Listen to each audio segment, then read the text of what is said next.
Good morning, students. Welcome back in our New Era Public Schools English class. Students, today we will do the writing work of chapter 11. And the topic of this writing work is describing feelings. Complete the story by using the clues in the box.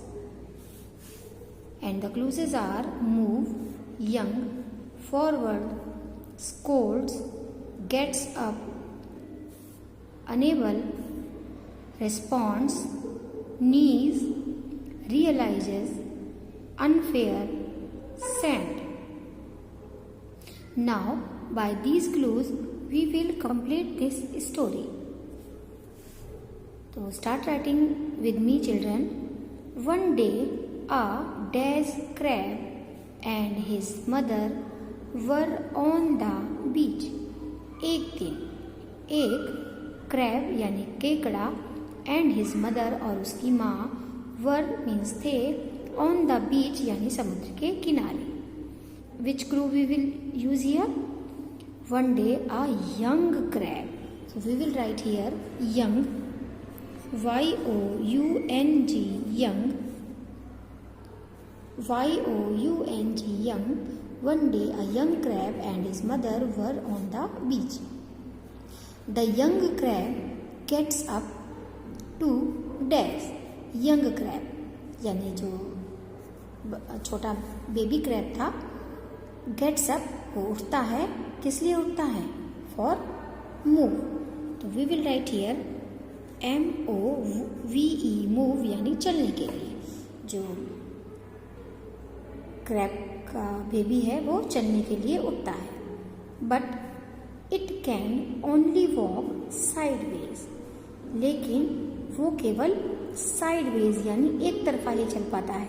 As you know children कि crab always can walk sideways यानी वो या तो अपने left चलता है ऐसे ऐसे या फिर वो अपने राइट चलता है.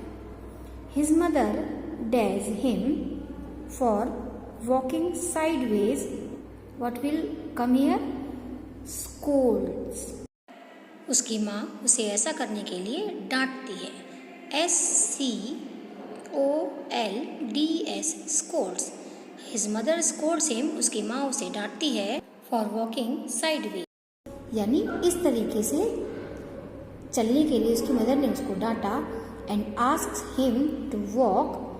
What will come here? अगर वो साइडवेज चलने के लिए डांट रही है तो फिर किधर चलने के लिए कह रही है वो? फॉरवर्ड. तो we will write here forward. FORWARD, forward. And ask him to walk forward by pointing his toes out front यानी उससे कहा सामने के लिए चलने के लिए उसके सामने के जो पैर थे उनकी तरफ संकेत करके चलने को कहा. The young crab dash. Young crab ने क्या किया? Young crab. Now which clue we will use here? Response.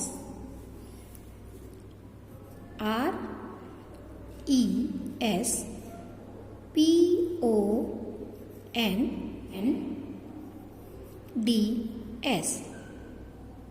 Response. The young crab response. उस यंग क्रैब ने उत्तर दिया यानी अपनी माँ के कहने पर जवाब दिया. I would like to walk forward mom. माँ, मैं आगे चलना पसंद करूँगा. But I do not know how to. लेकिन मैं नहीं जानता कि ऐसा कैसे करूँ. हियरिंग दिस, ये सुनकर हिज मॉम, उसकी माँ. Then what will write here? Gets up. Her mother gets up. ऐसा सुनकर उसकी माँ उठती है. टू शो हिम, उसको दिखाने के लिए कि हाउ, कैसे, मतलब कैसे चलते हैं ये बताने के लिए उसकी माँ उठी. But even she is unable. तो we will write here unable. UNABLE, unable. she is unable to bend her, what did you bend? Knees. So we will write here knees, K-N-E-E-S, K-N-E-E-S, knees. Even she is unable, यहाँ तक कि वो भी आगे की तरफ चलने में असमर्थ है। टू बेंड हर नीज, अपने घुटनों को मोड़, यानी वो जिस चीज़ के लिए अपने बेटे के लिए डांट रही थी कि आगे चलो, अपने आगे के टोज का आगे चलने में यूज़ करो, बट वो भी आगे चलने के लिए अपनी नीज को बेंड यानी मोड़, अपने घुटनों को मोड़ नहीं पा रही है। और जब तक हम अपने नीज को बेंड नहीं करेंगे हम आगे की तरफ नहीं चल पाएंगे। ऐसा आप ट्राई करके देखिएगा, ओके। शी डैज, देन जब वो ऐसा नहीं कर पाई तो क्या हुआ? सी रियलाइजेस, यानी उसने रियलाइज किया यानी महसूस किया।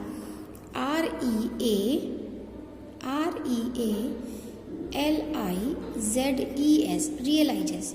शी रियलाइजेस, उसने वो महसूस करती है that she was being unfair, UNFAIR, unfair, यानी वो अपने बेटे के साथ अनफेयर थी, यानी उसने जो किया वो गलत था। अपोलोजाइज, इसलिए इसने उससे माफ़ी मांगी। sheepishly and sits back in the sand. We will write here the clue sand, SAND, sand. sheepishly यानी उसने उसे शर्म महसूस हुई, and sits back in the sand, और फिर उसकी माँ रेत पर जाकर वापस बैठ जाती है। I hope you will understand in this way we describe feelings by the help of clues. Hope you will do this work very beautiful handwriting and revision. Till then, our next video. Goodbye everyone and take care.